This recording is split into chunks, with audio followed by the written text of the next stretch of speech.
Stuck is a signal to stop reaching and pay attention to the now. Decision making is something that fucks with a lot of people. Make a choice, have that experience, then make a decision. Failure is inaction. He was straight up looked me in the eye and was like, ready is not a feeling, it's a decision. Oh. And I was like, okay. Oh.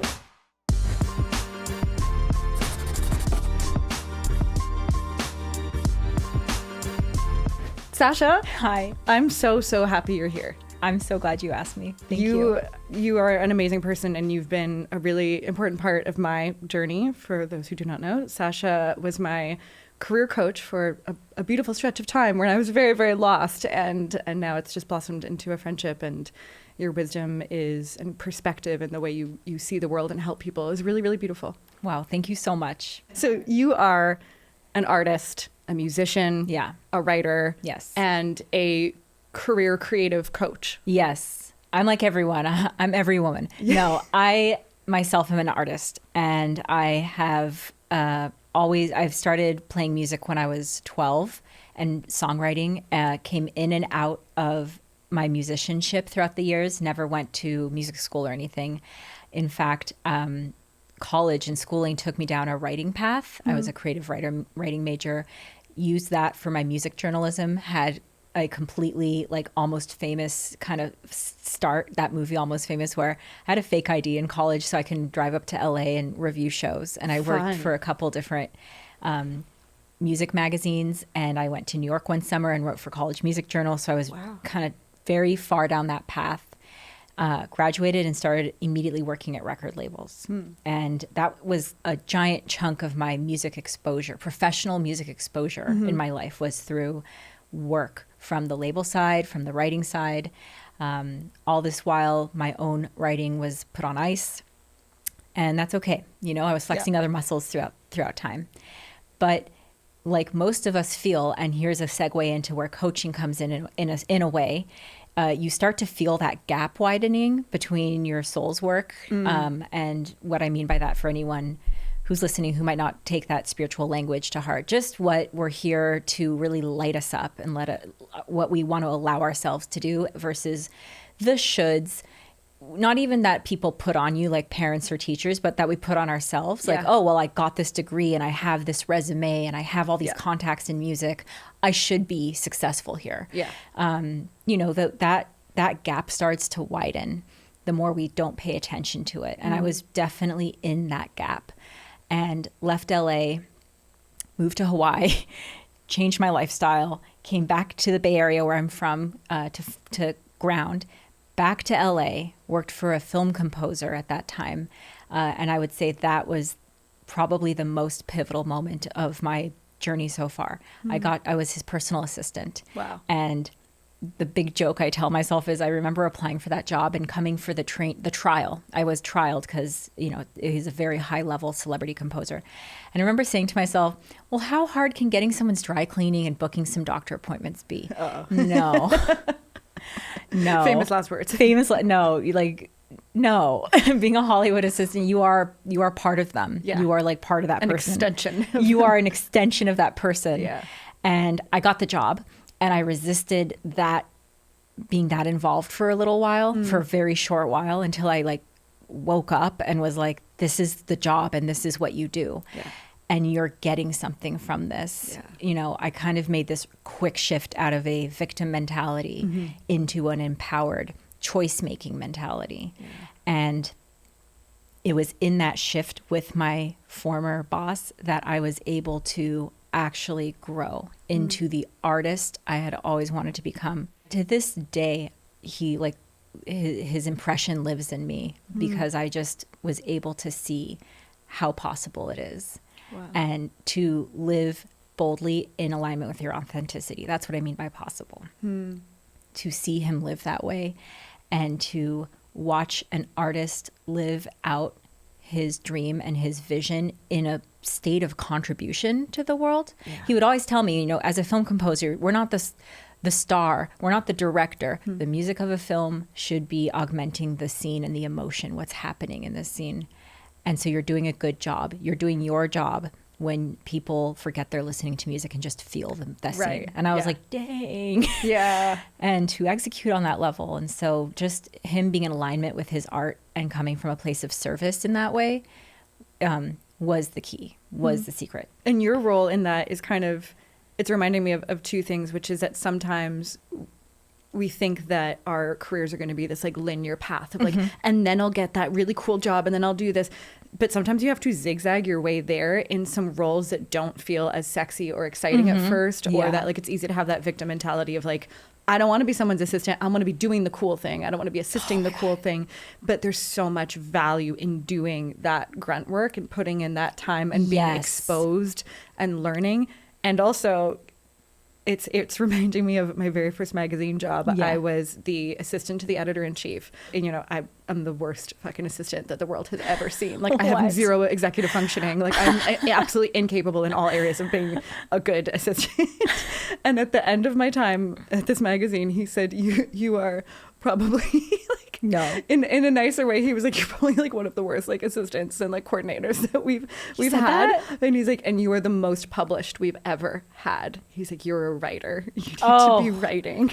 No way he said this to you. That's incredible. Which was so, and it was a terrible time. I hated every minute of it, but it was really fun because I was so hell bent on like, I just want to get published. I just want to be writing. And so I was showing up and trying to do a job and did it to the best of my abilities, but really being bad at it was also kind of okay, even though I tried. I had to. How parallel are our lives? Because it was in this job that I discovered through receiving coaching a way through with coaching. That was a point in my life that I did hire a career coach for myself. I hadn't really known much about the medium. I hadn't met any friends who'd worked with a coach, but I was really in this point of awareness of like, I can't just keep jumping from the pot to the pan and just jumping around. And I didn't want to. I didn't have the energy for that. So this coaching, working with this coach really, really supported me in standing still in this chaos. And through the tools and the skills that I learned in my coaching sessions, I just started to bring them into my PA job and be like, and there was one time during that shift, that mental shift I'm telling you I was making, I remember telling my boss, this is not his name, let's just call him Jacob. I would drive him places, he would like lecture me and like, he was really always on and hardcore. And I remember just wanting to be like, I know you're telling me this because you want me to be better. Yeah. Because you can see that I can be better. Because I was always taking it as criticism. Right. And he just paused and went, well, yeah, of course. I don't hire dum-dums. You're smart and you're capable. And obviously you're an entrepreneur of some sort. And that's why I'm telling you all this. And I was like, oh, okay. So we like made this shift where he just was like, yeah, of course. Like get with the program. Yeah. And we were actually driving to a studio for a recording session to Sony. And he said, park here, park here. He was like, I remember telling the head composer at the time that I wasn't ready to fly to London and record this big Hollywood film, that I didn't feel ready. And he looked at me in the eye and he said, don't you ever insult me by questioning my decision to send a composer again. I know you're ready, so get your ass on that airplane. And I just was like, don't tell me twice. Yeah. Sometimes that's what you need. And when I say we're parallel, I just mean I found coaching, I use those tools, and I knew that's how I wanted to show up and support artists. I knew that was how I wanted to be in relationship with artists. Not in the structures that existed in assistants, PA, agent, manager. There were tracks for me to follow any of those, but I knew that that wasn't the way. The how is to be by their side, encouraging them to stay in as much alignment with vision as they can at all times. And that is so valuable. Yeah. And that is so needed. And anyone who you see is super successful in the creative arts has probably worked with a coach. Yeah. Because they understand how valuable it is to have someone on the team, on their team, in their corner, making sure they are in alignment with themselves and not with the demands of the industry and what's popular and the trend of the moment and what makes the most money. Not that those things aren't important and that we don't want to chase them sometimes, but having lived in that gap, that between the shoulds and the desire for long enough, I was like, we just need to remember to stay here. Yeah. And I mean, a lot of people listening might not be artists or might not be pursuing the arts, but having gone through coaching with you, I've applied so much of what you helped me with and worked with me on, to my other friends who are entrepreneurs, who have an idea, who want to start something, who are stuck. So it applies to anyone, but I sought you out because I knew that as a creative, there are a set of mental blocks, mindset shit that we need to, an ego and all of these other things that are wrapped up in it. So I really wanted someone who understood like how to work with creatives and those like unique experiences. Yes. But it really does apply to everyone is like my one caveat for this conversation. And one of the first things that I came to you for, I think I quoted Sylvia Plath in my my submission to work with you, because I was like, I'm stuck, and like a lot of creatives and a lot of entrepreneurs, I have so many things that I want to do, and I feel like they're all wasting away while I'm stuck in paralysis, and I don't know how to move forward. I felt really, really stuck, and a lot of the initial work that we did was to help get unstuck. And you have a great quote that you told me that I wrote down after our first session. I just want to read it. It is only the friction between where you are and where you want to be, which is called tension, that shuts us down and makes us feel stuck.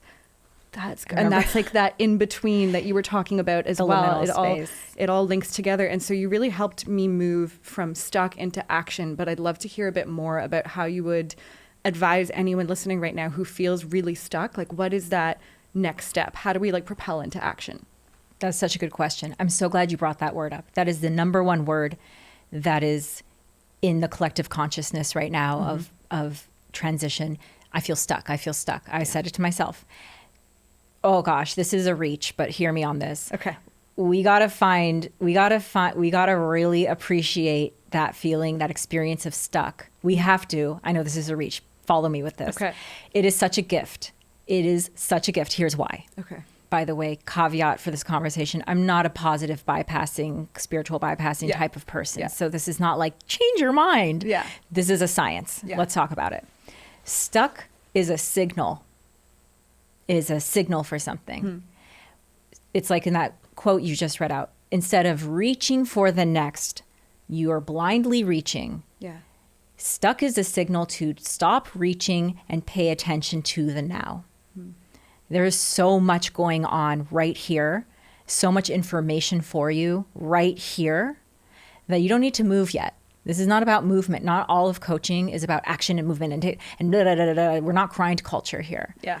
If you don't know how to sit in your moments and to evaluate the information in the present, you will never get anywhere, no matter how much action you take. And take it from me, I've moved everywhere. I've had many jobs. Yeah. I've always been so ambitious. Yeah. I've bought into hustle culture. I bought into all those mindsets, but truly stuck is the gift of the now. It is like your body's response to something is happening right here that I'm not paying attention to. Yeah. And so that's the first thing I'll say to someone who's experiencing stuck or uncertainty. That's okay. Remember that we have a brain. We are not our brain. That sentence is important because you need to detach from the thoughts you're having, you're experiencing. Your brain is trying its best. It's working overtime to provide answers that it can never answer you. Yeah. So when we're stuck, we are believing something. We are believing that we should have the answer by now. We are believing that there's a better way to do something and we're not on that way. We're believing all of these beliefs, essentially. These are not easy to see for us, by the way. It's not like you could just sit and think. As you know from receiving coaching, there's a discovery process to this. But stuck just means that we're listening to some beliefs that are very unvaluable for this moment. And the value of the moment is what I'm always saying. Come back to vision. What are we doing again? Yeah. What lights me up? Yeah. My purpose is joy. Our purpose here is joy. All of us. This is like all of us. This is the belief. So what brings that to me? It's going to look different from what brings it to you. Yeah. So come back in, come back home. What is the information I have? What do I know right now? Start there, because stuck is just a signal. Right. So listen to the signal. Yeah. Yeah. And that brings me to decision making, because I think what gets a lot of us feeling really stuck, and I know my friends and I that you've worked with have all really grappled with, like, there's so much we want to do. How do we decide? Are we going to make the wrong decision?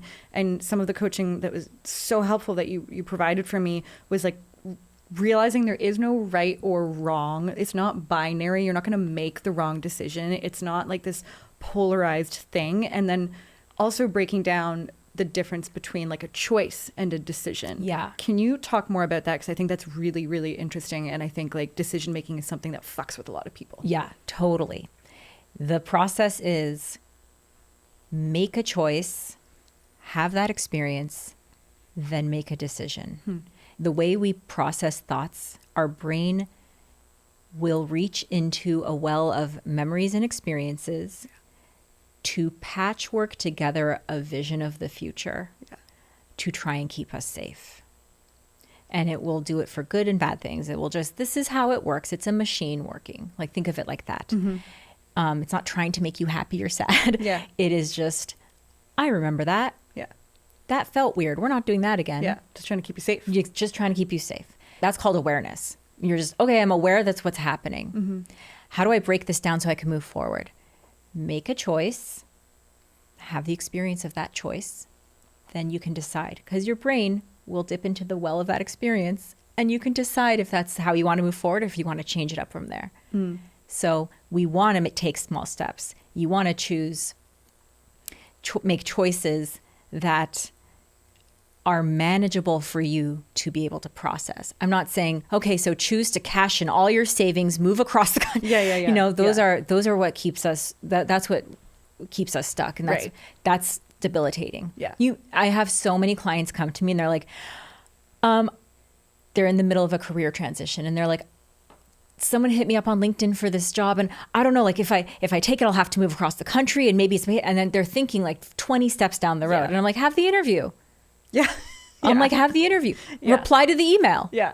You might not even get an interview. Yeah. Reply to the email. I'm already like pricing out like moving vans. Yes, and I haven't even done the interview. Yes. And I'm like, whoa, just have the interview. Yeah. That's a choice. You can choose to have the interview. So you're choosing to gather data. You're choosing. Yeah. I love how you said that. Yeah. You're choosing to get more information. Yeah. Because you have to remember always, you don't have information on new experiences. You might have had a job interview before in your life. You didn't have this job interview before in your life. Yeah. And you didn't come with the wisdom of that you have right now and who you are right now, even if it was a week ago you had a job interview. We really don't give ourselves enough credit for growing through our life. And it's because we have a hard time staying present in our life. Yeah, that's really true. So that's what we mean by there's no bad choices. How could that be? Yeah.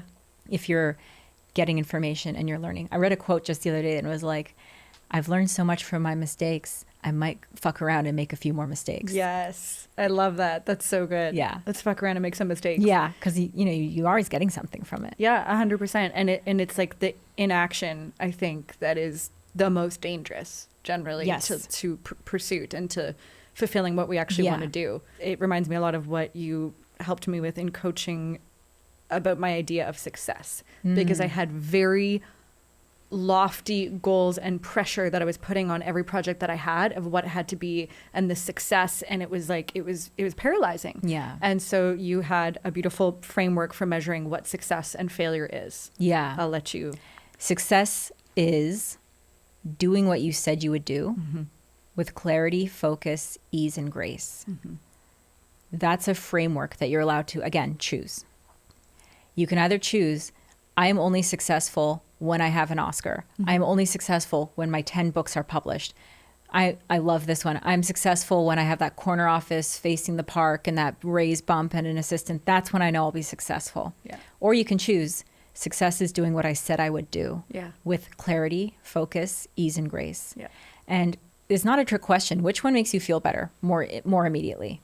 The actual, just the doing. Yeah. Yeah. Every time. Yeah. That one feels better. Yeah. So just do that one over and over and over again. Yeah. It's really not rocket science. Just feel your body. Like that feels better. 100%. What are you going to be miserable until the day you get an Oscar? There's no guarantee you'll get an Oscar. Yeah. It's like almost like not taking empowerment and accountability over what you can control, because you don't actually, you could give the best performance or the best screenwriting or whatever it is of a lifetime, and you still can't control the judging and who else is in competition with you that year. Like we put these outcomes on a pedestal that we actually don't get to control, but we can control how we show up. Oh, 100% of the time. Yeah. And to that exact point, how we show up and within this container of the definition of success is in true alignment with what we're here to do, what we're here to contribute, which is literally just what lights us up. Yeah.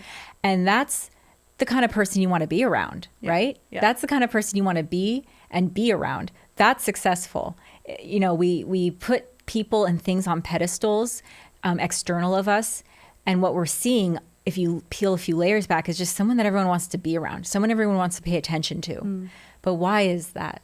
It's not physical beauty. It's not like they're more talented than anyone else who doesn't have that same access. We know those are lies. Yeah. It's just someone who's in direct alignment with their purpose, and you can choose that and be that today. And people want to be around that. Yeah, I want to be around magnetic, that. Yeah, it's magnetic. Exactly. That's what it means to be magnetic. It's like, okay, cool, but I'm going to do this over here, and this feels good. And your people, they say this, your people will find you. Yeah. And then on the flip side of that, failure is inaction. Yes, totally. Because my fear of failure was just so overwhelming. And just this framework alone helped me like breathe easier of like the only way I can not judge myself, but my only like framework for how I approach something is, am I following through with the promises I'm making to myself, or am I not? And if I'm not, then I am letting myself down. Yeah. And I can call that a failure.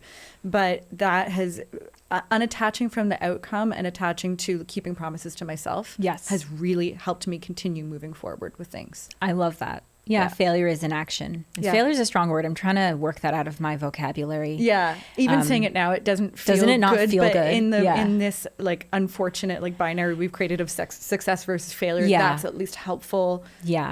To look at it, but it doesn't feel good. No, and it's okay to like be a work in progress with that. But just if you don't take action consistently throughout your life, you actually feel it in your body. I did want to talk about this today with you, is that mindset coaching is super valuable, but it's just a fraction, a sliver of what it takes to be a whole person. And all these words I'm using, alignment and vision, all these big words, like what is we have to feel safe to do that. That's somatic work.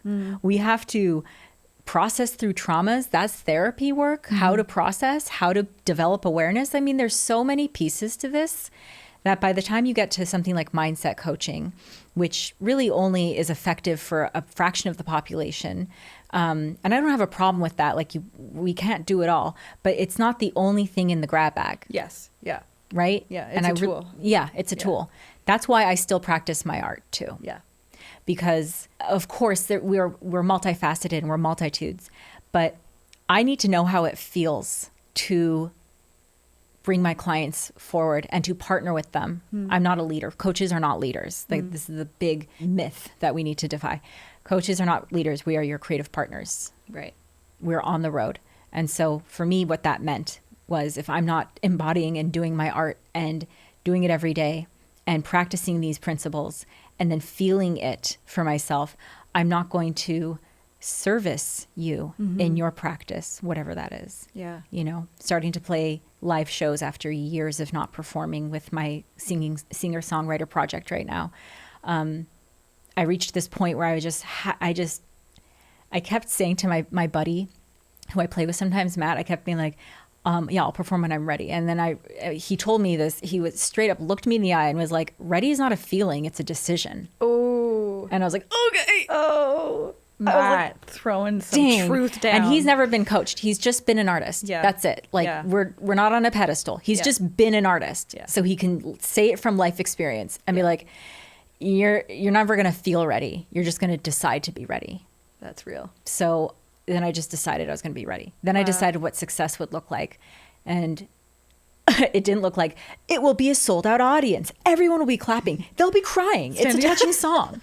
I was like, they'll be crying. Tears. Kleenex will be handed out. Then the agent will come and be like, ma'am, I'm going to sign you to Ozone Records. Like, no, I was like, that's not it. It's going to be, I made it through a song. Yeah. And maybe I mess it up or I'm nervous. I do get nervous performing and I hit the wrong chord. And then I'm going to take a deep breath and get to the right chord. I was like, that's it, girl. Yeah. And I didn't mess up as much. You know, your brain blows it up. And then you just do it again and do it again. Yeah. And so then when my clients are at that threshold and they're like, okay, I just need to write one more poem before I go out there. I go like, I can just be like, no, you're just going to go today. Yeah. And I get to be hard mom. Yes. And be like, no, you're just going to go up there today. You're going to go sign up for the next thing. You're going to call me after. Yeah. And that the accountability of either a coach or a friend or a partner, whoever you have in your life, it really does make a difference, because my promise to myself was that I was going to get up and perform at Poetry Lounge during this visit. And Poetry Lounge, for anyone not in LA, it's like a really big open mic for poets, and it's a big deal, and it's really intimidating. And I go almost every week, and I never get up because I'm never ready. And so I was committed. I'm like, I'm going to memorize a poem. I'm going to practice it. I'm going to feel really good about it. And then I've just been really busy, and I didn't. And so the last opportunity came around, and one of my best friends was just like, okay, so are we going? Are you going to get up this week? And I was like, I didn't prepare. I can't do it. And she's just like, you can. You could just get up unprepared and do it. And I was like, and we argued. And the thing is, and I didn't get up. There's no happy ending to the story. But she was right. She was right that I could just make the decision that I'm going to show up as I am at whatever stage I am at with the piece that I'm working on, and workshop it and use it as data. But I chose to not. And so, can we speak on this real quick? Because I want to normalize that too. Yeah. And that choice you just made. Yeah. And put coach hat on for a second. Okay, put it on. Which is back to the point I was making, that you have to somatically feel ready. When I was ready to start performing my singer-songwriter project, and it's this really grand project in my head, so like every step, it was a shift in my body. It was physical. Oh, wow. And I want to really point that out, because you didn't not do something because there's not enough there. That's that moment, like we talked about stuck moments, that pay attention to what's in front of you right here. Yeah. There's a somatic thing going on. That's what I would guess. That's what I would say. Yeah. I want you to feel into that. Like, I know I just said ready is not a feeling, it's a decision. But even deciding that you can is a process. Doesn't mean you have to the next day. Yeah. So deciding that you can, and the fact that you said, oh, I mean, I could go up there unprepared. Yeah. That's a decision. Yeah. And that's an unlocking in your body. Yeah. And that's good. And that's forward movement. Yeah. And so to honor that, to always honor that, and to look for the evidence in the present moment of you moving forward. I just wanted to point out the evidence right there. That's evidence of you moving forward. Yeah. For you to go, for your friend to say to you, I mean, you could go up unprepared. Yeah. And for that to dawn on you and be like, yeah, I guess I could go and read. I don't know what. Yeah.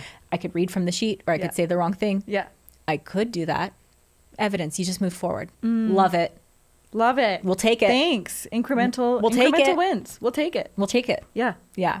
I love that. On a similar theme to this idea of being ready versus not ready, I also wanted to talk about motivation. Okay. Because I think no matter what industry you're in, no matter what you're working on, we're starting to, I think, societally myth bust the idea of motivation. Yeah. But I'd love to hear your take on it, because especially for creatives, I think like we're often waiting for inspiration, waiting to be in the mood for something. And I'm still balancing out, especially with writing and with my own personal projects, like without a deadline and without like accountability, it's hard for me sometimes to keep moving forward. And then I'm like, well, am I just creating my own inspiration, or is it just discipline? And is it just sitting down and doing it whether you're motivated or not? How do you move people through that? I love that. And I love that you said we're like myth busting this, and it's true. As a society, it's so cool to see people speak on this. Yeah. Because motivation is nothing external of us. It's not something given to us. It's something generated and cultivated in us. And think of motivation like a garden. Okay, my metaphor. It takes time to cultivate and grow and bloom. And so we're not always going to experience motivation. And how we can reach for it can look really different to become motivated. People also think you hire a coach to motivate you. Maybe in a way that's true, but I'm not like a sport. I love like the sports coach, like talking to the football team at the big game and being like, you can make it. Yeah. Yeah. Beautiful, motivating. Yeah. Yes, great scene in every sports movie. Great scene, makes me cry. Yeah. We're not always going to have that. Yeah. We rarely have that, actually. So what is motivation? What is our attachment to motivation? What does it mean to be motivated? Like, why are we so attached to needing to be motivated? I think in a lot of cases, it's just putting another reason why we don't take action, move forward. Yeah. I don't feel motivated. We're attached to when I feel motivated, then I'll take action. No, it's just the small thing. It's what we just said about the poetry work. Like, okay, yeah, I'm moving through. That's motivating. For you to choose to see it like, I just realized I could do it a different way. Yeah. And it's still doing it. And that's still in alignment with my definition of being successful. That's pretty motivating. Mm-hmm. Okay. You're inching closer to doing the thing. Right. And let that compound like a snowball. Yeah. Be creative with what could be motivating to you. For right now, I have a crush on a guy in a band. I'm here for this. And I'm so here for it. And I'm like so into him. And I'm like, he's going to meet me. He's going to know. He doesn't know me yet. Yeah. Consciously. Yeah. But that's pretty motivating. Yeah. I'm practicing guitar differently. He's a master guitarist, is what he does, in my eyes. Yeah. And so now I sit down with like a different type of focus. I've broken up my prep work from my songwriting work, and I'm doing small sprints, which is how my brain likes to focus on scales and on technique and on like fingertip work. And I'm like, oh yeah, he's going to see this. And I'm just making up this, but it's motivating for me. But sometimes I'm motivated by going to a live show. Sometimes I'm motivated by I'm a really extroverted person. When I talk to people about this stuff, I'll go home and feel that buzz. Yeah. Other people are different. They're so be creative with it. Make up stories in your head. Why not? To an extent where you're, where it's moving you forward. Yeah. Not to the extent where you're just staying stuck in your head. Of like course. create your own muse, whatever it is. Create your own muse. Yeah. Muses are great motivation. Yeah. But that's the point. Again, we're creatives and artists. We get to play. Yeah. We get to play with this. Like, let's take advantage of that choice, right? I love that. Something else that I'm still struggling with a bit, but you've helped me bring so much more awareness to it and understanding of it is the monkey mind. And I'd love for you to explain a bit more about how you help people recognize like those little symptoms or what the monkey mind sounds like, and then what we should do about it. Okay. Great question. Monkey mind, for your listeners, is a term, it's a Buddhist term to address our inner critic voice, is another way to say it. Our limiting beliefs, and it's called monkey mind because like a monkey, it swings from the tree between worry and doubt all day long. Yeah. Those conversations in our head, those narratives that are rooted in worry or doubt or fear is what is classified as our monkey mind. I got a shit ton of monkey swinging in my brain at all times. And we're born with it, Yeah. baby. We're born with the Yeah. negativity bias, which is a term in psychology which refers to our brain's predisposed nature to pick up on danger. Yeah. This is our survival technique. Yeah. So we have to honor it. We have to realize it's what keeps us alive. Mm-hmm. And yet it also, in today's modern age, can get in the way of making progress toward things that we want to realize in our life. Yeah. And that's because progress means risk. Risk means wandering into the unknown. And the unknown signals our brain to alert us to fear. There's danger in the unknown. All of this is happening subconsciously and mechanically in our brain. And the more we become aware of that, the more we can navigate it and be in control and manage. I don't want to say go away. Yeah. It doesn't go away. Yeah. And we don't want it to go away. But we can manage it. We can become expert at managing it throughout our life. So that's monkey mind. And how do we manage it is by learning to identify the monkey mind symptoms, how the symptoms means how it's showing up for you. Right. And how do we do that? And pulling like the layers back is cultivating and developing our internal awareness. Mm-hmm. And that's a skill we have to cultivate. We've all walked through life and met people who are a little less consciously aware and a little more, not good or bad. I'm not putting in a binary, but conscious awareness is a muscle we have to grow and a skill that we have to continually develop. It's not like you get it and you're done. And so becoming aware. How do we become aware of the symptoms of monkey mind? We start practicing listening to our thoughts by observing and not judging. Mm-hmm. That's really hard. That's a concept. Pull those two apart. Observation and judgment are two different processes. Right. We'll call judgment also like analysis. Yeah. To observe something is to see and let it be. See it and let it be. To judge is to discern, this is good for me, this is bad, is to put it in a binary and make then we make choices and decisions from there. Right. And so we want to be able to observe what this also brings us into the somatic work. What am I feeling? Like, why am I feeling stressed? Why am I stuck? Why am I, what? And so why is an analytical word? So we shift the question. We'll start here. The way we do that is through the question, what? Not why. Move away from why for right now. What is happening? What am I listening to in my head? What is my experience right now? Well, I'm feeling really stressed out. I'm feeling a tightness in my throat or chest. What is causing that stress? What am I worried about? What's happening? Well, I'm approaching this open mic night and I haven't, and then we can start to set the scene and lay the land and see what's coming up in terms of thought. And we have to be aware of what we're listening to. From that context, we're able to start to identify some of these monkey mind symptoms. They show up as comparison thought. I won't be as good as everyone else. Yeah.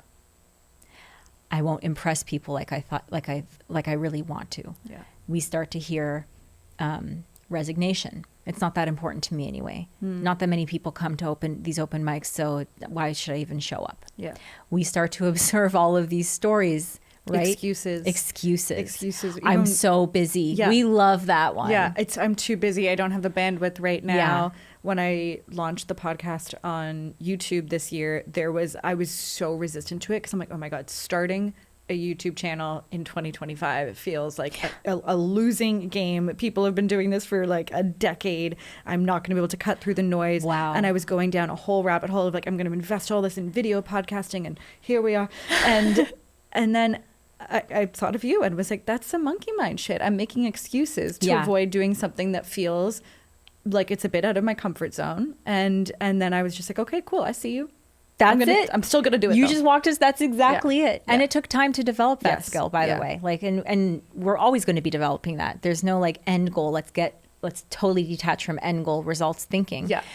But just to have this, I got this under your belt. That's exactly it. Yeah. We love saying I'm too busy. We love saying I don't know. That's a big one. I wrestle. I don't know a lot. Like you don't know how? Yeah, I don't know. I don't know how. I don't know if I don't know. I don't know what the answer is. I really love to meditate on that one. I really worship that one. My mentor coach once told me, whenever we are listening to Monkey Mind, we are worshiping the problem. Damn. I know. And I was like, oh, I was like, shit. Gross. But it's a series of steps, and it really requires us slowing down and catching it and really telling the truth. Is it true you don't know? Is it true you're too busy? Yeah. Because you're scrolling on Instagram. Yeah. And I love doing that, but yeah. Because you're scrolling on Instagram and you're ordering on your Uber Eats and taking 25 minutes to decide what, Yeah.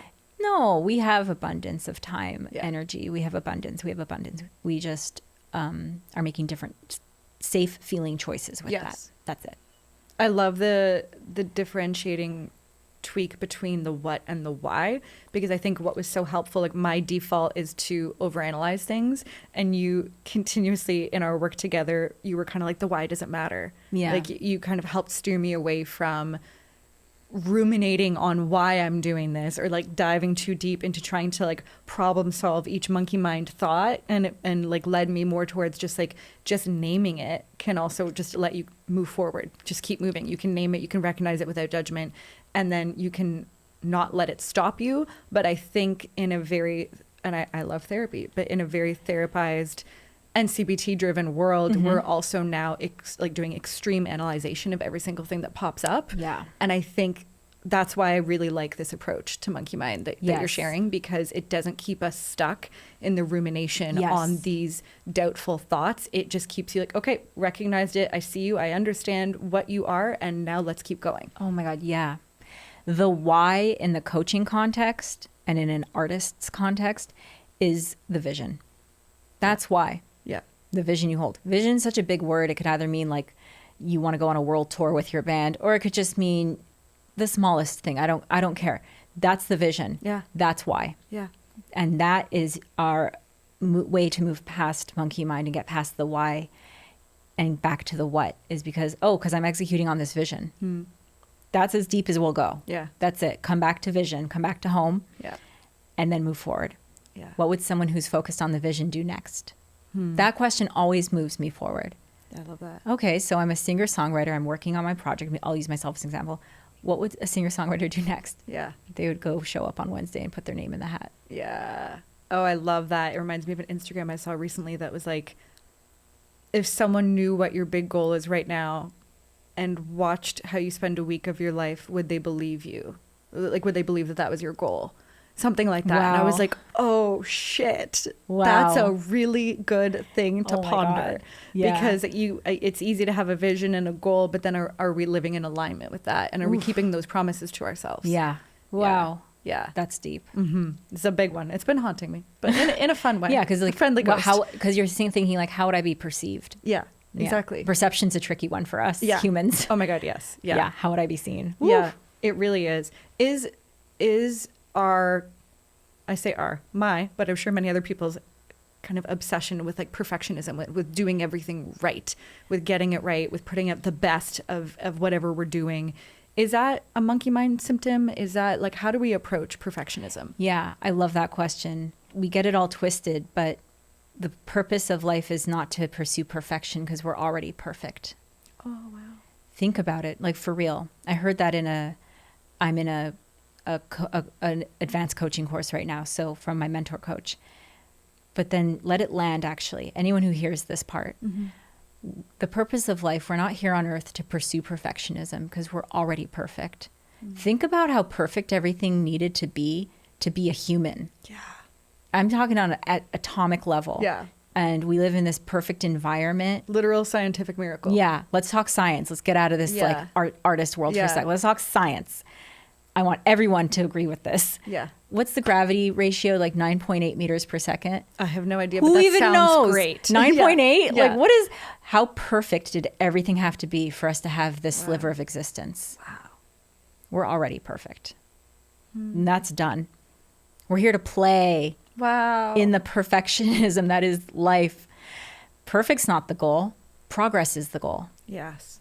We live in a universe that's consistently progressing and evolving. We know this in science. Yeah. We grow as humans. Why aren't we born babies and stay babies? Yeah. Everything is an evolution. Everything's Yeah. an evolution. Yeah. So is your art. Art is just an expression of the life we live. It's an expression of that. So that's how we move away from perfectionism. We have to remember who we are. We're already perfect. Yeah.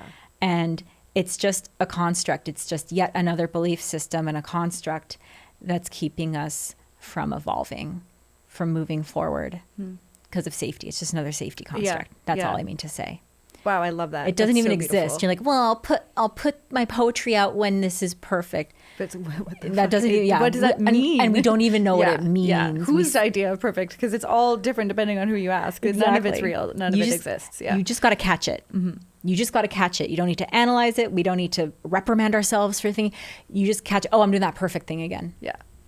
Back on track to Yeah. progress. And now I have a mantra. I'm like, everything's already perfect. And Everything's already feel perfect. that. It's Yeah. so cool. Yeah. It is. Yeah, like, that's really how are we beautiful. here breathing this air? Like, Yeah. cool. Anyway, that's Huh. what it is. I We're already love that. perfect. That's so beautiful. What do you think causes creative burnout? Is it the like pursuit of constant perfectionism that's like pulling out the joy from the creativity and the work that we're doing? Or like why, when we're pursuing something that we love, can there be so much burnout along the way? I think you just said it so well. I'm sorry, I love that was that. annoying of me to No, do. I think you said it so well. I don't know the one cause in my experience with burnout. It is absolutely what you just said, like moving away from the joy of it. Yeah. And also not this is my personal experience, is not being in relationship with my body and my needs. And not understanding my timing and my pacing and my timeline. Not just burnout's largely a lack of understanding of self and of mission and purpose. Mission and purpose, that's huge. Yeah. When we recently had lunch, I was telling you how the projects I'm working on that I really love and that are so meaningful and fulfilling to me had started to feel like a uphill trudge in a very unfun way. And I was starting to feel burnt out and disenchanted because I had lost the mission and the impact that was the reason I'm doing these things. And I was caught up in the wrong details, on numbers, on metrics, on things that were actually really out of alignment of who I am as a person. And that was causing burnout. You just said it so well. That's what causes burnout, when Yeah. we're out of alignment. Yeah.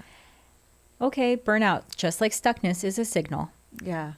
It's Exactly. a gift. Find the gift in it. Sometimes you got to work hard and find the gift. Find the gift. Yeah. Okay, stop. Okay, get healthy again. Go back to the gym. Okay, back to the basics. Build yourself. Bring it back. Bring the alignment back. I love that. Yeah. What should anyone who's listening who has been thinking about getting a coach but doesn't know what to look for, you know, similar to like trying to find the right therapist, I think it can be daunting of like, if I'm interviewing a bunch of people, like what am I looking for? What kind of container is like the ideal space to want to seek out? How can people find the right person for them? I think earlier in our interview, you answered that so elegantly by saying you had enough self-knowledge to know what would serve you the most by finding a creative coach like me, who's deeply in my arts and deeply exposed. Yeah. And that was a successful experience for you in Yeah. that. So I think you said it first earlier, spending time knowing your needs and really knowing where you are and telling the truth of that. Yeah. And starting there. And from there, again, choice, experience, decision. You don't need to sign on to the next person who comes your way, but really taking your time, telling your truth, the truth that you just arrived at, to the people that you're exploring to partner with. Seeing coaching as the creative partnership that together you're going to be entering into this new phase of your life. This is a big deal. It's great to have a guide through that transition process, having that mindset around it, and finding the person who accommodates you at this moment of your process. Maybe that's the kind of offerings they have and how accessible they are in between sessions, the access you have to them. It could be their body of experience, their level of education. It could be, it really is up to you on that, but making sure that you're working with someone who is not guaranteeing results, as is really big in the coaching world. Yeah. Not like that. Someone who's guaranteeing a smooth transition through here and there. Someone who can really keep you locked into the present moment, because there might change True. depending on what happens in the in-between. That's true. I don't really want anyone working with a coach who's promising a certain amount of money or a certain type of fame or outcome, because that's not really the point, and a good coach knows that. Yeah. All of my like goals and where I'm moving towards have completely changed since we started working together, but the process that we worked on together has remained a constant. Yeah. So yeah, I really A good coach keeps their eye on the process. Yeah. And lets you grow into how precious that process is. So 100%. I would say look for that. Look for the person who honors you in the here and now and sees that and recognizes that. You're going to be okay. I love that. Yeah, and as specific as you can be in knowing what you're looking for, what you need, what your unique situation is. I think that specificity helped me find you. Yeah, So and that's- and interview coaches and talk to people to find that specificity if you Yeah. don't have it. It's okay if you don't have it. Then talk to people. Don't do everything in your head. That's like the big takeaway from today. Don't do everything up here. Come into the world a little bit. Talk to people. My last question that I ask all of my guests is, what is one thing you wish you'd learned in school that would have better equipped you for this adulting journey we are on? I love that question. I wish they teach us emotional regulation, especially at that age. Whatever we're defining as school, but whatever, we're in school till we're 21, whatever, even then. Yeah. So I wish in school they taught everyone emotional regulation techniques, mindfulness, breathing techniques, somatic, limiting beliefs, how to do that monkey mind, pulling out of your thoughts. Oh my gosh. Can you imagine the world if we just all learned how to handle our emotions, especially as adolescents? There's this amazing Netflix show that's out of the UK right now called Adolescence. I'm not going to ruin it, but it basically is about emotional regulation. Wow, cool. It's a pretty intense show and very serious, but the main character is a 13-year-old boy. And we just need to know how to handle ourselves. If they could teach any part of that, we would be humaning so well. The world would be a much better place, that's for sure. Yeah. Wow. This has been such an amazing conversation. I could talk to you forever, No. but we must stop. So we will. But I just really, I respect what you do and what you bring to the world and how much you help people. And you're so amazing. Is there anywhere that people can find you and work with you? How can they engage with you? You're so amazing too. Thank you for this opportunity. And yes, I am at sashapatpatia.com. I'm sure this will be in your show notes. It shall be. You can find me on my website. And that's it for now. I'm undergoing a huge rebrand and I'm rolling out some new offerings. So keep an eye on this space. Amazing. Watch this space. You're the best. Thank you for Thank being you. here. Thanks, Jillian.